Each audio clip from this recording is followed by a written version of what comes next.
అందరికీ నమస్కారం. నేను మీ PC Aditya, film director, Hyderabad. చాలా సంతోషంగా ఉంది. 30 సంవత్సరాల నా సినీ జీవితంలో దర్శకుడిగా నేను ఎంతోమందికి అవకాశాలు కల్పించాను. ఎంతోమందిని తెలుగు సినీ పరిశ్రమకు పరిచయం చేశాను. అవి నా ప్రయోగాత్మక చిత్రాలు కావచ్చు, పూర్తిస్థాయి ఫీచర్ ఫిల్మ్స్ కావచ్చు, కమర్షియల్ చిత్రాలు కావచ్చు. కానీ ఎప్పుడూ కొత్త వాళ్ళకి నేను అందుబాటులోనే ఉన్నాను. కొత్త వాళ్ళు ఎవరైనా అవకాశం కోసం వస్తే ఇది మీ ప్లాట్ఫామ్ అని చెప్పేసి నేను వాళ్ళని ముందుకు తీసుకురావడం జరిగింది, ప్రోత్సహించడం జరిగింది. ఇంతటి నా సుదీర్ఘమైనటువంటి సేవలను గుర్తించినటువంటి వికే రమేష్ గారు 24 ఫ్రేమ్స్ ఆధ్వర్యంలో మొన్న జరిగినటువంటి ఫిల్మ్ ఫెస్టివల్లో నాకు ఉత్తమ దర్శకుడిగా అవార్డు ఇవ్వడం చాలా సంతోషంగా ఉంది. ఈ సందర్భంగా రమేష్ గారికి నా కృతజ్ఞతలు తెలియజేసుకుంటూ నా అభినందనలు, ఆశీస్సులు వారికి అందజేస్తున్నాను.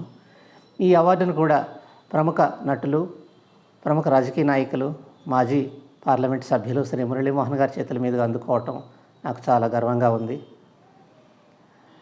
ఎందుకు ఇది ప్రత్యేకంగా మీకు ముందు తీసుకొస్తున్నానంటే, ఇప్పటికే కొన్ని వందల అవార్డులు, సన్మానాలు, సత్కారాలు పొంది ఉన్నా కూడా ఇది ఒక ప్రత్యేకత కలిగినటువంటిది.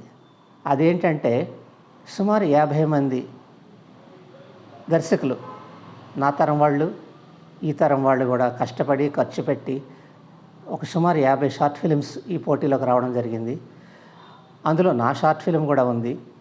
సో వీటన్నిటితో పాటు నన్ను కూడా గుర్తించి ప్రథమ స్థానంలో ఉత్తమ దర్శకుడిగా అవార్డు ఇవ్వడం అనేది చాలా గొప్ప విషయంగా నేను ఫీల్ అవుతున్నాను. నాతో పాటు మరికొంతమందికి కూడా అవార్డులు ఇవ్వడం జరిగింది. వాళ్ళు కూడా భవిష్యత్తులో మరిన్ని మంచి చిత్రాలు తీస్తారని నేను ఆశిస్తున్నాను. ఈ సందర్భంగా నా అభిప్రాయం ఏంటంటే, కొత్త వాళ్ళకి ఎప్పుడు ఎవరికి ఏ అవకాశం కావాలన్నా నేను ముందుంటాను. నా ప్లాట్ఫామ్ ద్వారా వాళ్ళకి అవకాశం ఇవ్వడం జరుగుతుంది. భవిష్యత్తులో మరింతమంది కొత్త వాళ్ళకి నేను అవకాశం కల్పిస్తూ మరిన్ని మంచి చిత్రాలను మీకు అందజేస్తానని చెప్పేసి మీకు మాటిస్తూ సెలవు తీసుకుంటున్నాను. Thank you very much.